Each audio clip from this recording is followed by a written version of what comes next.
बिस्मिल्लाहिर्रहमानिर्रहीम। अस्सलाम वालेकुम। मेरा नाम डॉक्टर अहमद एजाज़ है और मैं civil homeo clinics Abbottabad Pakistan से आपसे मुखातब हूँ। आज हम बात करेंगे कि किसी भी सदमा की वजह से अगर एक इंसान जो है वो सेक्सुअल वीक हो जाता है और उस बहुत सारी मेडिसिन विटामिन और बला बला खा खा के थक गए, लेकिन उसकी जो रूट काज है उसके पीछे जो है वो सदमा है, कोई इशू है, कोई बिज़नेस में अगर कोई नुकसान हो गया है, कोई मोहब्बत में नाकामी हो गई है, कोई अजीज़ फौत हो गया है, तो इस तरह का अगर कोई इशू हो गया और उसके बाद वो सेक्चुअली वीक हो गया है तो उसको वीकनेस की तरफ नहीं जाना चाहिए। उसके पीछे जो उसका साइकोलॉजिकल इशू है उसको एड्रेस करना चाहिए।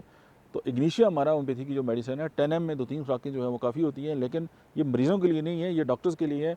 मरीज़ जो है वो अपना इलाज खुद ना करें और अपने लिए एक नई जो स्टोरी है वो ना स्टार्ट कर लें। आप अपने डॉक्टर के पास जाके उसको एड्रेस करें, उससे बात करें, वो आपको रूल आउट करेगा कि जी आपकी जो है वो बात क्या है, और उससे अपनी हर किस्म की बात करें।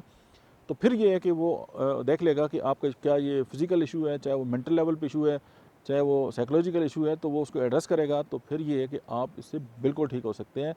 और मोस्ट प्रॉब्ली यही होता है कि जो सेक्सुअल पेशेंट आते हैं वो बहुत ज़्यादा परेशान होते हैं और वो परेशानी उनको उनकी जो बीमारी है उसको और ज़्यादा एड्रेस कर रही होती है। तो आपने बीमारी की जो वजह को ढूंढना है, ना कि वक्ती तौर पे जो है वो बस दवाइयाँ देनी है। Thank you very much.